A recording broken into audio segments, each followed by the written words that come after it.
Je souhaite te dire ceci. Si tu es en ce moment dans la diaspora et tu es un peu perdu, tu te sens un peu perdu. Pour certaines personnes, ça fait longtemps que vous êtes là. Et en ce moment de vos vies, ça ne tourne pas comme vous voulez. Les choses ne vont pas comme vous voulez. Pour d'autres personnes, ça ne fait pas longtemps que vous êtes là. Je vous encourage à suivre cette vidéo jusqu'à la fin. Parce que savez-vous, quand on est dans la diaspora, quand on va à l'étranger, on n'a pas toujours la feuille de route. On n'a presque jamais la feuille de route. Vous me direz que la vie de chacun est différente. C'est vrai qu'à cela ne tienne.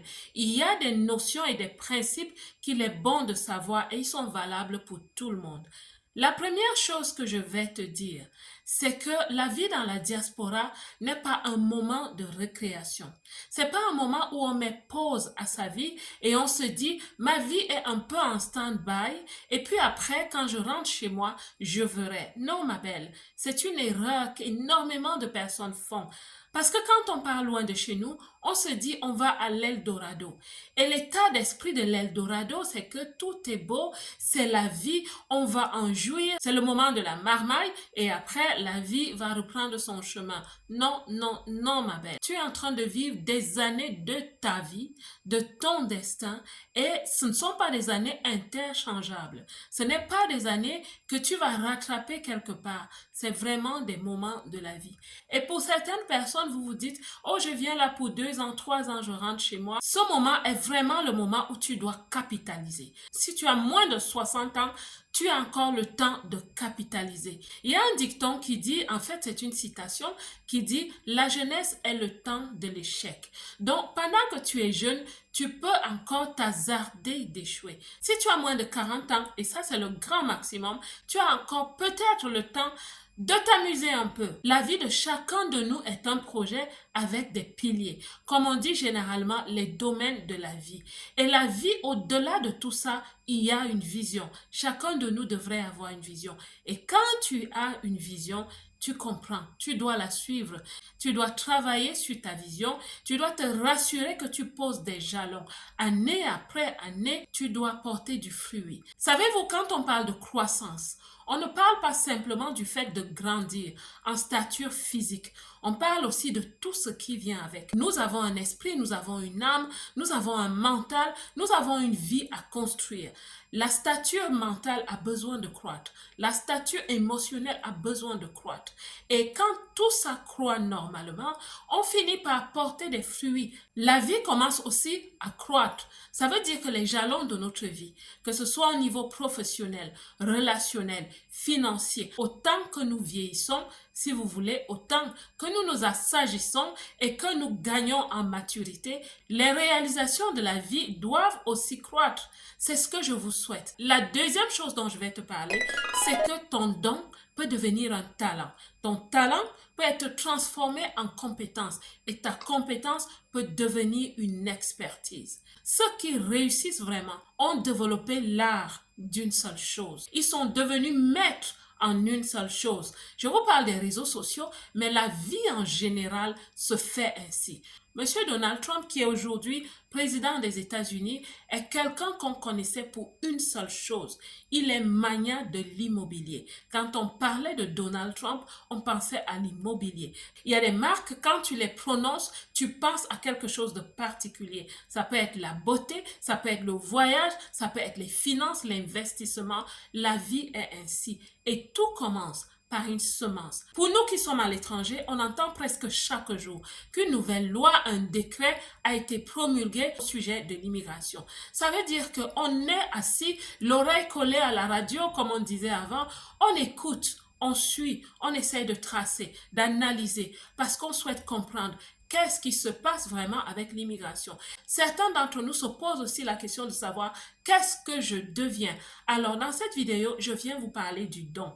Chacun de nous est né avec un don ou des dons. Et je vous ai parlé de la réussite qui est basée sur l'art d'une seule chose. Le conseil que je donne aux entrepreneurs que je côtoie de plus en plus, c'est qu'il faut essentiellement développer son don. Parce que quand on travaille à la base de son don, on va sur un long chemin. Il y a des choses que tu sais faire, que tu aimes faire.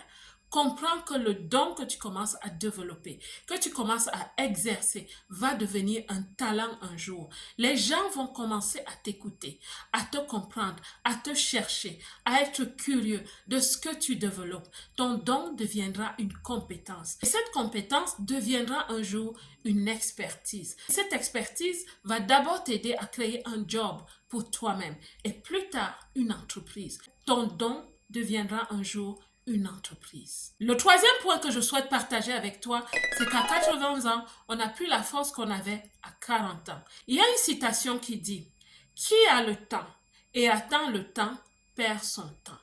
En d'autres termes, celui qui a du temps aujourd'hui, toi qui as du temps aujourd'hui et attends que le temps passe et te dis que demain sera meilleur et attends que l'hiver passe et attends que la pluie passe pour que tu te mettes à entreprendre ou que tu fasses quelque chose de ta vie ou du temps que tu es en train de traverser, tu perds ton temps. Le temps est là. Tu as du temps.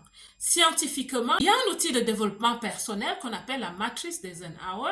C'est un outil de gestion du temps ou de gestion des priorités. Tu vois à quel point l'humain est allé parce que le temps est important. On dit que le temps, c'est l'argent et c'est vrai.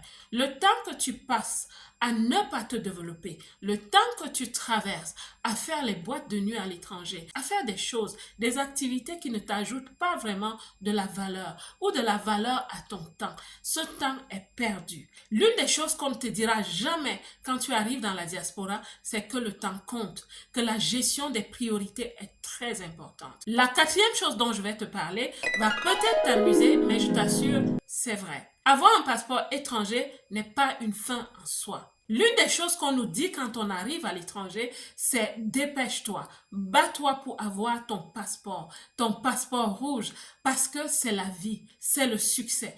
Pour certaines personnes, donc, avoir un passeport étranger est un signe de réussite. Plusieurs se mettent cette barrière psychologiquement en se disant « dès que j'ai mon passeport, j'ai réussi ». C'est peut-être pour certaines personnes un jalon de réussite.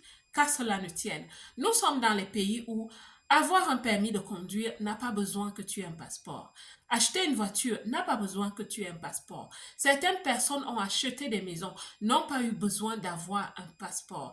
Donc, les jalons que tu peux poser dans la vie n'ont rien à voir avec un passeport étranger. Donc, toi qui viens d'arriver peut-être à l'étranger, je viens te libérer. Avoir un passeport étranger n'est pas un jalon de réussite. Est-ce que c'est un moyen d'accomplissement? Oui. Est-ce que c'est un outil stratégique quand tu arrives dans un pays étranger? Oui. Il ne faut pas que ça t'enlève le sommeil. Il y a énormément de choses que tu peux faire dans ton pays d'accueil sans avoir besoin d'un passeport étranger. Tu peux travailler dans des entreprises même internationales, dans des grandes institutions, sans avoir un passeport étranger. Donc, calme-toi. Vas-y, pose les jalons de ta vie. Ce qui est plus important pour toi, de prime abord, c'est d'améliorer la qualité de ton éducation, de ton intégration et de comprendre l'environnement dans lequel tu vis. Quand tu l'as compris, tu peux décider pour toi-même si tu souhaites avoir un passeport étranger ou non. Le cinquième point que je vais partager avec toi est que ton corps est un temple et ton serviteur le plus proche. Traite-le bien. Je sais de quoi je te parle. Parce que quand on arrive à l'étranger, on tombe devant une panoplie alimentaire qui nous appâte vraiment. Il y a des personnes qui découvrent le fromage, diverses sortes de fromages que tu te dis, il faut que je les essaye tous. Pour certaines personnes, c'est le yaourt. On tombe dans un certain piège où on se dit, on va tout essayer, on ne fait pas attention. Malheureusement, il y a une certaine catégorie d'alimentation qui nous fait plus de mal que de bien. Les fast-food, par exemple, ils sont à la portée de notre porte-monnaie. Seulement, ce qu'on ne sait pas, c'est qu'ils sont délétères.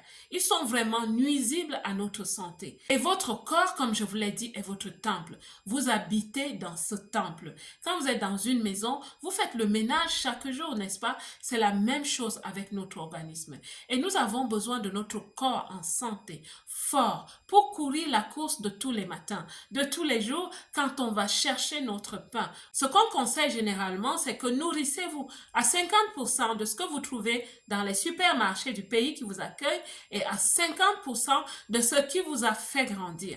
Pour les Africains, vous avez ce qu'on appelle les afro-shops ou les épiceries africaines. toutes les origines font pareil. Les Asiatiques, les Américains, tous ont des boutiques de ravitaillement, des ingrédients pour faire des repas qui les ont fait grandir. La belle diaspora, j'espère que cette vidéo va te parler.